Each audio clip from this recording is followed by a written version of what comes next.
Eu sou o Dante, conhecido como 05. Eu sou negociador na indústria automotiva. Eu jogo Airsoft há 15 anos e estou no Fire Force há 2 anos.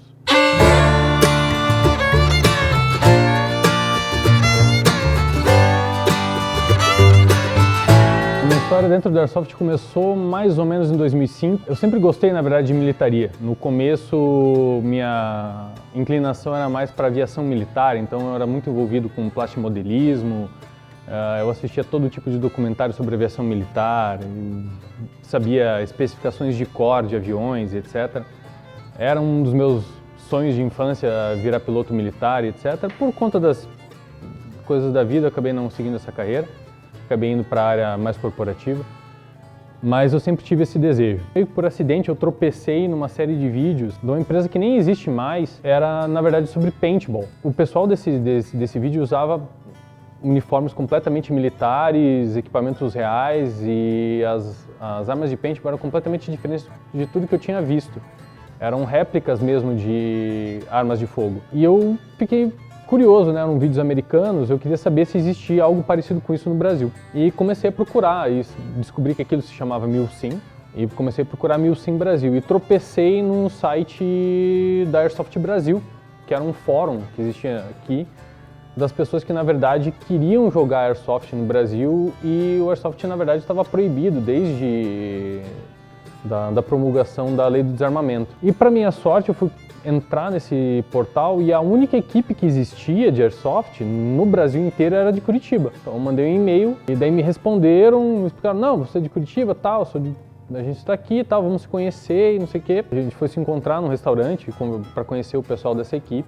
A gente teve uma conversa rápida e de repente eles me convidaram para um treino. Isso era uma sexta-feira, me convidaram para fazer um treino no domingo de manhã, lá da mesma semana. Foi o meu primeiro contato efetivamente com Airsoft, quando eu vi uma arma de Airsoft. Só que o negócio é o seguinte, e a gente está falando em 2005, em 2005 o Airsoft ainda era proibido no Brasil. A história toda era um monte de spring, tinha um pote de bebê que tinha vindo com um desses membros da equipe, era de Portugal, e ele tinha vindo para Curitiba especificamente porque foi o único lugar no Brasil que ele sabia que tinha gente que gostava de Airsoft, e veio morar para cá. E ele trouxe com ele um pote de 1000 bebês, 0,20, e esse pote durou 2 anos a gente atirando com as Springs. Eram réplicas muito mal feitas e totalmente fora de escala. Eu jogava com uma G3, uma réplica de uma G3 que tinha um pouco mais do tamanho do meu antebraço, assim.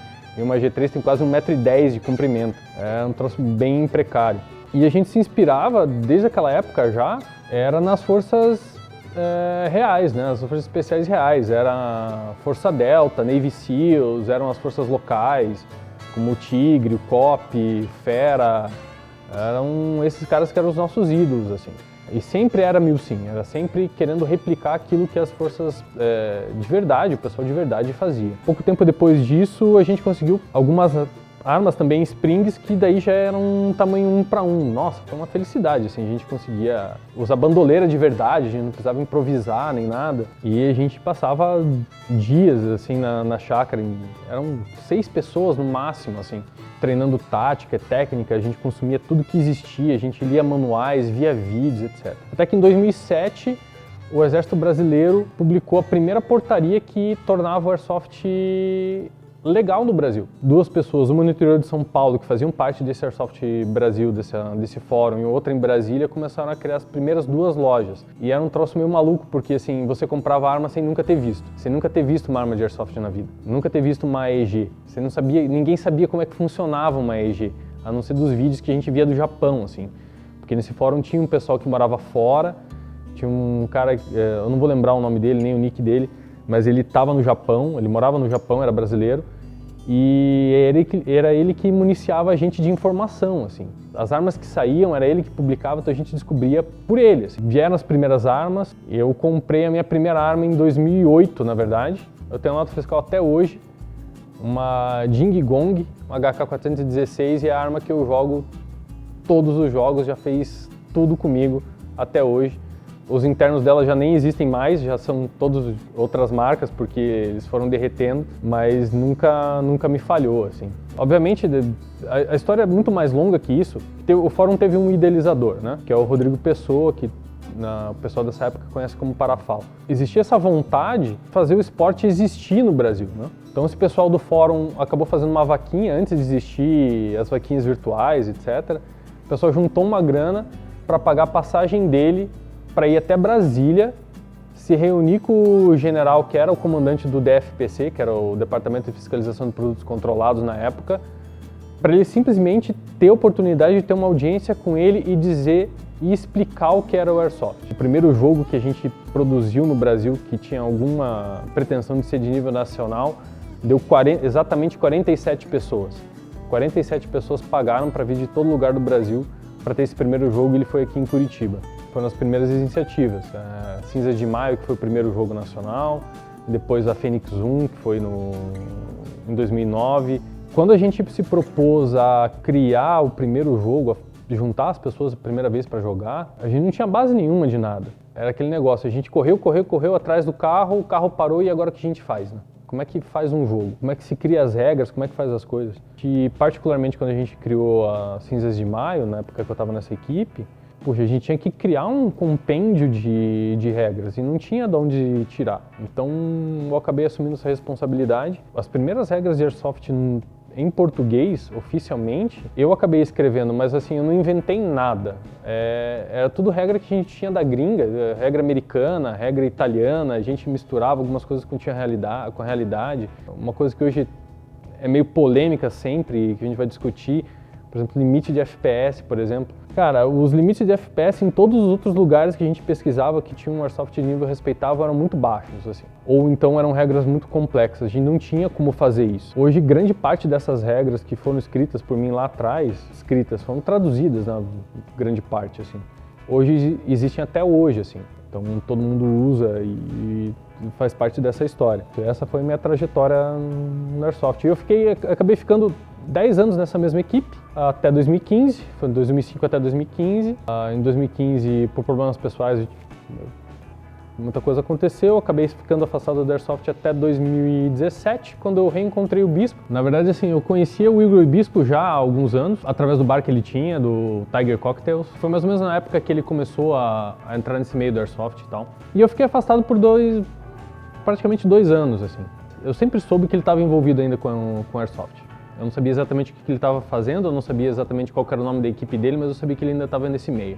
Eu cheguei a mandar mensagem para ele algumas vezes, assim, pô, vamos conversar, tal, no Airsoft. Eu ainda tinha vontade de voltar, né, na verdade, de não ficar distante do esporte e tal.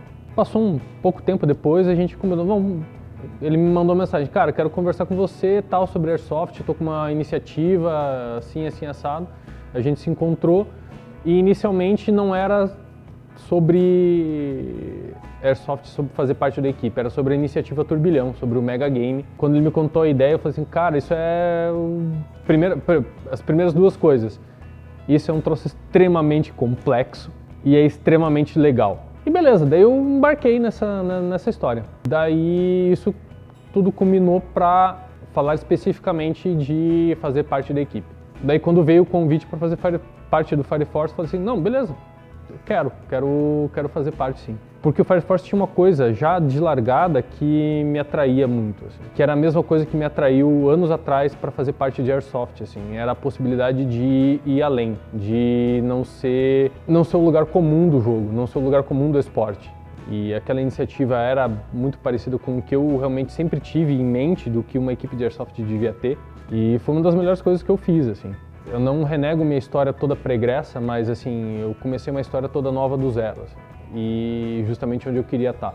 Existe uma questão muito debatida, assim, onde é que fica a barreira entre o realismo e a realidade, que são conceitos diferentes. Milsim, de largada, ele tem um compromisso com o realismo, mas ele não tem necessariamente um compromisso com a realidade. Vamos começar por aí. O comportamento de uma arma real, o comportamento de uma arma de pressão, são completamente diferentes. Não dá para impor uma coisa necessariamente na outra, né?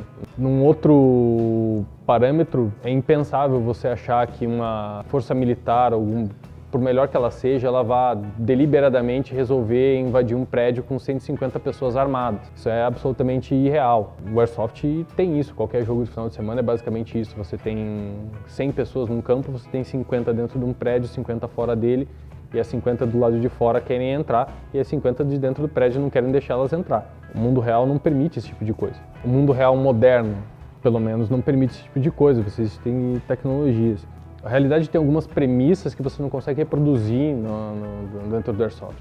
As distâncias, para começo de conversa, a pressuposição de surpresa, quando a gente fala de combate em ambiente confinado, praticamente não existe, porque todo mundo que está dentro do ambiente confinado sabe que alguém vai invadir, mas em geral o Airsoft, depois que você está atingido, você está eliminado do jogo. A realidade muitas vezes permite que você continue combatendo, existem outras situações, e o Airsoft te permite voltar para o jogo também, eventualmente, dependendo das regras. A realidade nem sempre te permite voltar para o jogo, às vezes é uma chance só que você tem para realizar o que você tem que fazer. Cara, essa história de, por exemplo, o Fire Force acabar treinando muito mais do que jogar, na verdade para mim é um melhor dos mundos, assim. Treinar não é algo que me frustra, na verdade é a parte mais legal, assim, é o que eu mais gosto de fazer. É meio que a mesma sensação de um cara que resolve virar professor, assim, ou de virar cientista ou qualquer coisa, de você tentar achar soluções. E o Airsoft te dá essa possibilidade também porque você pode replicar situações e achar soluções. E você pode replicar milhões de vezes. Você pode repetir diversas vezes a mesma situação, o mesmo exercício e tentar achar soluções melhores. Isso é um grande laboratório, é a grande sacada, assim. Não me penitencio, assim, por não participar tanto de jogos, assim. Claro que eu gosto de participar de jogos, eu quero participar de jogos que tenham um grande envolvimento, que tenham uma grande, que chama de role-playing, né? Eu gosto desses jogos imersivos, mas treinar participar dos treinos e participar dos desafios, tentar resolver os desafios é uma parte que, na verdade, é a parte que eu mais gosto, assim. Eu gosto bastante dessa atividade. Assim, nada que você possa aprender é absolutamente inútil.